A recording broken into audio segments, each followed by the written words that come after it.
Matthew 20 verses 17 to 34. Now Jesus was going up to Jerusalem. On the way, he took the 12 aside and said to them, "We are going up to Jerusalem, and the Son of Man will be delivered over to the chief priests and the teachers of the law. They will condemn him to death, and will hand him over to the Gentiles to be mocked and flogged and crucified. On the third day he will be raised to life." Then the mother of Zebedee's sons came to Jesus with her sons and, kneeling down, asked a favor of him. "What is it you want?" he asked. She said, "Grant that one of these 2 sons of mine may sit at your right and the other at your left in your kingdom." "You don't know what you are asking," Jesus said to them. "Can you drink the cup I am going to drink?" "We can," they answered.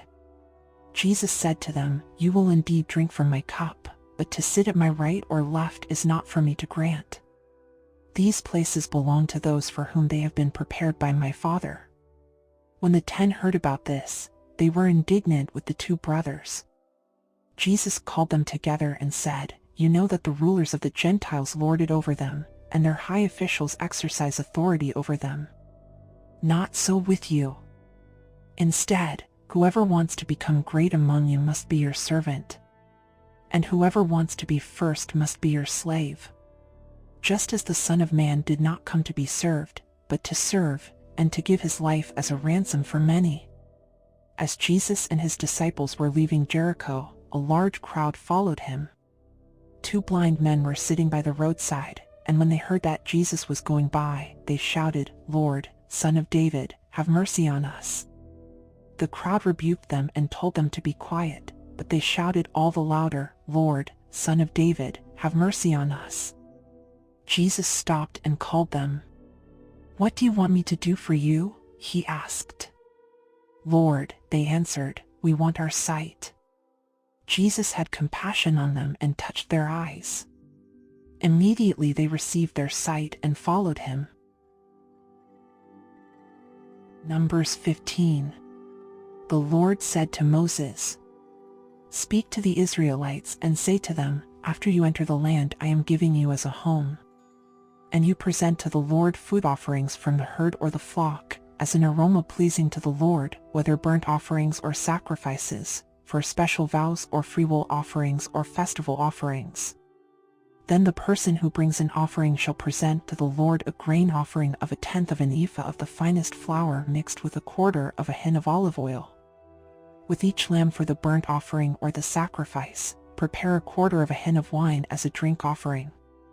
With a ram prepare a grain offering of 2/10 of an ephah of the finest flour mixed with 1/3 of a hin of olive oil, and 1/3 of a hin of wine as a drink offering. Offer it as an aroma pleasing to the Lord.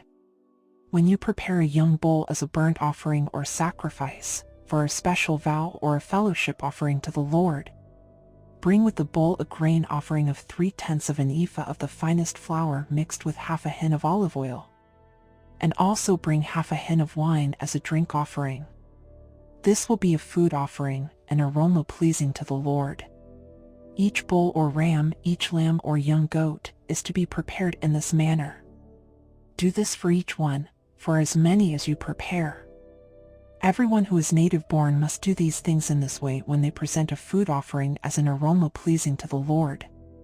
For the generations to come, whenever a foreigner or anyone else living among you presents a food offering as an aroma pleasing to the Lord, they must do exactly as you do.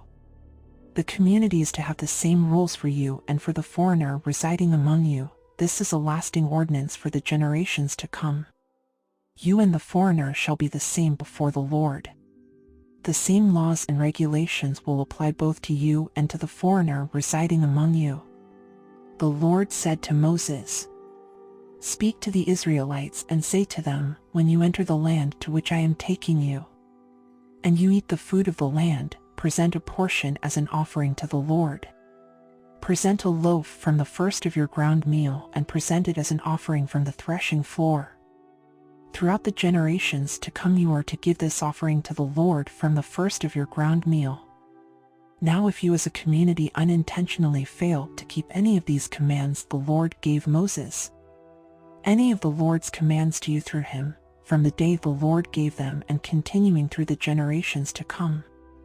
And if this is done unintentionally without the community being aware of it, then the whole community is to offer a young bull for a burnt offering as an aroma pleasing to the Lord, along with its prescribed grain offering and drink offering, and a male goat for a sin offering. The priest is to make atonement for the whole Israelite community, and they will be forgiven, for it was not intentional, and they have presented to the Lord for their wrong a food offering and a sin offering. The whole Israelite community and the foreigners residing among them will be forgiven, because all the people were involved in the unintentional wrong. But if just one person sins unintentionally, that person must bring a year-old female goat for a sin offering. The priest is to make atonement before the Lord for the one who erred by sinning unintentionally, and when atonement has been made, that person will be forgiven. One and the same law applies to everyone who sins unintentionally, whether a native-born Israelite or a foreigner residing among you. But anyone who sins defiantly, whether native-born or foreigner, blasphemes the Lord and must be cut off from the people of Israel. Because they have despised the Lord's word and broken his commands, they must surely be cut off. Their guilt remains on them. While the Israelites were in the wilderness, a man was found gathering wood on the Sabbath day. Those who found him gathering wood brought him to Moses and Aaron and the whole assembly. And they kept him in custody, because it was not clear what should be done to him. Then the Lord said to Moses, "The man must die. The whole assembly must stone him outside the camp." So the assembly took him outside the camp and stoned him to death, as the Lord commanded Moses. The Lord said to Moses, "Speak to the Israelites and say to them, throughout the generations to come you are to make tassels on the corners of your garments, with a blue cord on each tassel. You will have these tassels to look at, and so you will remember all the commands of the Lord, that you may obey them and not prostitute yourselves by chasing after the lusts of your own hearts and eyes. Then you will remember to obey all my commands and will be consecrated to your God. I am the Lord your God, who brought you out of Egypt to be your God. I am the Lord your God." Numbers 16. Korah son of Izhar, the son of Kohath, the son of Levi, and certain Reubenites, Dathan and Abiram, sons of Eliab, and On son of Peleth, became insolent, and rose up against Moses. With them were 250 Israelite men, well-known community leaders who had been appointed members of the council. They came as a group to oppose Moses and Aaron and said to them, "You have gone too far. The whole community is holy, every one of them, and the Lord is with them. Why then do you set yourselves above the Lord's assembly?" When Moses heard this, he fell face down. Then he said to Korah and all his followers, "In the morning the Lord will show who belongs to him and who is holy, and he will have that person come near him. The man he chooses he will cause to come near him. You, Korah, and all your followers are to do this. Take censers. And tomorrow put burning coals and incense in them before the Lord. The man the Lord chooses will be the one who is holy. You Levites have gone too far." Moses also said to Korah, "Now listen, you Levites. Isn't it enough for you that the God of Israel has separated you from the rest of the Israelite community and brought you near himself to do the work at the Lord's tabernacle and to stand before the community and minister to them? He has brought you and all your fellow Levites near himself, but now you are trying to get the priesthood too. It is against the Lord that you and all your followers have banded together. Who is Aaron that you should grumble against him?" Then Moses summoned Dathan and Abiram, the sons of Eliab. But they said, "We will not come. Isn't it enough that you have brought us up out of a land flowing with milk and honey to kill us in the wilderness? And now you also want to lord it over us. Moreover, you haven't brought us into a land flowing with milk and honey or given us an inheritance of fields and vineyards. Do you want to treat these men like slaves? No, we will not come." Then Moses became very angry and said to the Lord, "Do not accept their offering. I have not taken so much as a donkey from them, nor have I wronged any of them." Moses said to Korah, "You and all your followers are to appear before the Lord tomorrow, you and they and Aaron. Each man is to take his censer and put incense in it, 250 censers in all, and present it before the Lord. You and Aaron are to present your censers also. So each of them took his censer, put burning coals and incense in it, and stood with Moses and Aaron at the entrance to the tent of meeting. When Korah had gathered all his followers in opposition to them at the entrance to the tent of meeting, the glory of the Lord appeared to the entire assembly. The Lord said to Moses and Aaron, "Separate yourselves from this assembly so I can put an end to them at once." But Moses and Aaron fell face down and cried out, "O God, the God who gives breath to all living things, will you be angry with the entire assembly when only one man sins?" Then the Lord said to Moses, "Say to the assembly, move away from the tents of Korah, Dathan, and Abiram." Moses got up and went to Dathan and Abiram, and the elders of Israel followed him. He warned the assembly, "Move back from the tents of these wicked men. Do not touch anything belonging to them, or you will be swept away because of all their sins." So they moved away from the tents of Korah, Dathan, and Abiram. Dathan and Abiram had come out and were standing with their wives, children, and little ones at the entrances to their tents. Then Moses said, "This is how you will know that the Lord has sent me to do all these things and that it was not my idea. If these men die a natural death and suffer the fate of all mankind, then the Lord has not sent me. But if the Lord brings about something totally new, and the earth opens its mouth and swallows them, with everything that belongs to them, and they go down alive into the realm of the dead, then you will know that these men have treated the Lord with contempt." As soon as he finished saying all this, the ground under them split apart. And the earth opened its mouth and swallowed them and their households, and all those associated with Korah, together with their possessions. They went down alive into the realm of the dead, with everything they owned. The earth closed over them, and they perished and were gone from the community. At their cries, all the Israelites around them fled, shouting, "The earth is going to swallow us too." And fire came out from the Lord and consumed the 250 men who were offering the incense. The Lord said to Moses, "Tell Eleazar son of Aaron, the priest, to remove the censers from the charred remains and scatter the coals some distance away, for the censers are holy, the censers of the men who sinned at the cost of their lives. Hammer the censers into sheets to overlay the altar, for they were presented before the Lord and have become holy. Let them be assigned to the Israelites." So Eleazar the priest collected the bronze censers brought by those who had been burned to death, and he had them hammered out to overlay the altar, as the Lord directed him through Moses. This was to remind the Israelites that no one except a descendant of Aaron should come to burn incense before the Lord, or he would become like Korah and his followers. The next day the whole Israelite community grumbled against Moses and Aaron. "You have killed the Lord's people," they said. But when the assembly gathered in opposition to Moses and Aaron and turned toward the tent of meeting, suddenly the cloud covered it and the glory of the Lord appeared.